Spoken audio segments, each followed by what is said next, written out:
All right, guys, Cowboys down the Patriots 38-3. It's eerie how similar this one looked to the Cowboys' first two games. I'm curious from your perspective. You see the defense get back to the dominant ways. I know they scored in the red zone, but probably not as much as they'd prefer. Which one of those stands out to you more for this Dallas team?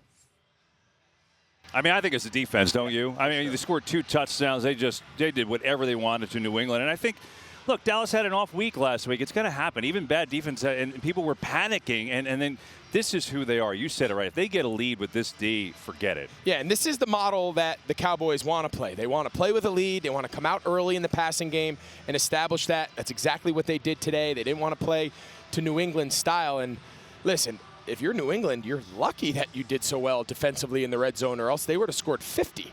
Yeah. You know, it's pretty remarkable. They were able to score 38. Granted, the 2 defensive touchdowns make a big difference. They'll continue to work on the red zone stuff, but as you heard Dak say in his postgame with Aaron, when you win 38-3, it's kind of hard to find a lot to complain about. Yeah, big one coming up for them against San Francisco next week. I want to talk quickly on the Patriots side. I heard y'all talking about this on the broadcast. I know the game got away from New England.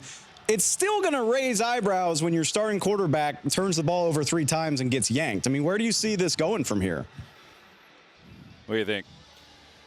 I think that's the question of the week. I think that's the question that Bill Belichick's going to answer here in about the next 20 minutes. Yeah. And I don't think the question's going to go away. I think even in last week's win against New York, it was hardly an offensive effort. And that's just the reality of it. They were fortunate that the Jets offense right now is kind of struggling to find their way as well, and they could just kind of match punt for punt and make just enough to win. So they've got some questions, especially offensively in New England, and until they get those fixed, it's going to be hard to win games in this league. I'm really confident I'm going to check in with y'all after a thriller very soon. Not today, but Kevin Burkhardt, Greg Olsen, I appreciate the time. Safe travels, guys. One thing worth clarifying, after I talked to Greg and Kevin, Bill Belichick did say he pulled Mac Jones because there's no point having your starter in the game when you're down by 35 points. Belichick making it sound like, no, there's no quarterback controversy. Mac Jones is our guy going forward against the New Orleans Saints next week. I do think it's interesting that a young quarterback in need of reps was pulled so quickly, but if you lose your starter, you probably lose your season, so I get it. I'm fascinated by what comes next for the Cowboys. We've had week 5 circled on the calendar forever. It is the trip to play the San Francisco 49ers, the team that has dashed their playoff hopes 2 years in a row.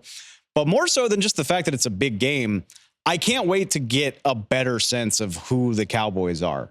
I mean, they've had 3 absolutely dominant performances. They would be the hottest team in the NFL if not for a huge hiccup in Arizona last weekend.